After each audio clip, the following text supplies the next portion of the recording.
Election की आमद है और क्या इलेक्शन वक्त पर होने जा रहे हैं कि नहीं, और क्या इलेक्शन के अंदर मुल्तान की सियासत के अंदर क्या देखने को नई नई चीज़ें मिलेंगी अगले इलेक्शन में, इस सारी चीज़ों के हवाले से हमारे साथ सीनियर मुल्तान के सियासतदान हैं जावेद अख्तर अंसारी साहब, जो कि काफ़ी अरसे से MPA भी बनते आए हैं और उनकी हमेशा माहिराना राय रहती है और वो बड़ी हल्के के ऊपर जो है, हर हल्के के ऊपर उनकी नज़र भी रहती है। उनसे जानेंगे कि अगले इलेक्शन में क्या होने जा रहा है।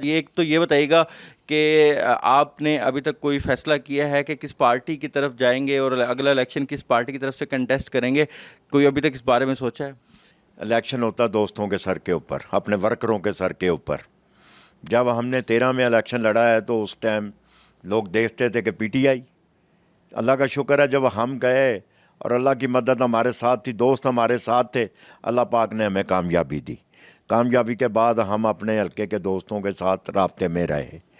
तो अल्लाह का शुक्र है, अब भी हम अल्लाह से मदद मांगते हैं और अपने दोस्तों से मशावरत करेंगे, सलाह मशवरा करेंगे, आज़ाद लड़ना है या किसी पार्टी की तरफ से इलेक्शन लड़ना है, जैसे हमारे दोस्त कहेंगे।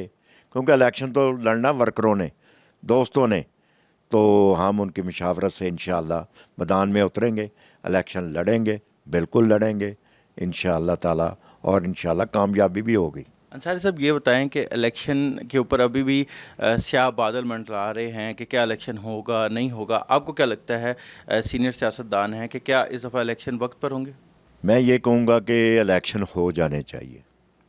जो हालात पैदा हो गए हैं मुल्क में महंगाई के, और बेयकीनी जिस तरह लोग, मेरा कहने का परेशानी के आलम में है महंगाई की वजह से, जो हालात पैदा हुए हैं, अल्लाह करे इलेक्शन हो, जिस पार्टी को भी आवाम वोट दे वो कामयाब आए और आके अपनी हुकूमत संभाले, ताकि लोगों को भी ज़हनी सुकून मिले कि चलो हमने अपनी पार्टी आई है, जो भी आई है, ये तो अल्लाह को पता है ना कि अल्लाह ने इज़्ज़त देनी है।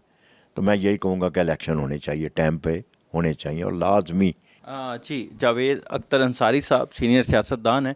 उनका यही कहना है कि जी इलेक्शन अपने वक्त पर होने चाहिए और वो होता देख भी रहे हैं, और ये उनकी पेशगोई है। और दूसरा उनका ये कहना था कि अभी किस पार्टी में वो जाएंगे, किस पार्टी की तरफ से कंटेस्ट करेंगे, ये अपने हल्का अहबाब की मशावरत के बाद ही जो है वो इसके ऊपर डिसीजन मेकिंग होगी। लेकिन उनका यही कहना है कि जिस भी पार्टी से लड़ें या आज़ाद लड़ें, उनके हल्का के इमाम उनके साथ है, तो कोशिश यही होगी उनकी कि दोबारा एक दफ़ा जीत कर असम्बलियों का हिस्सा बने और लोगों की खिदमत का जो ये सिलसिला है वो इसी तरह जारी रखे।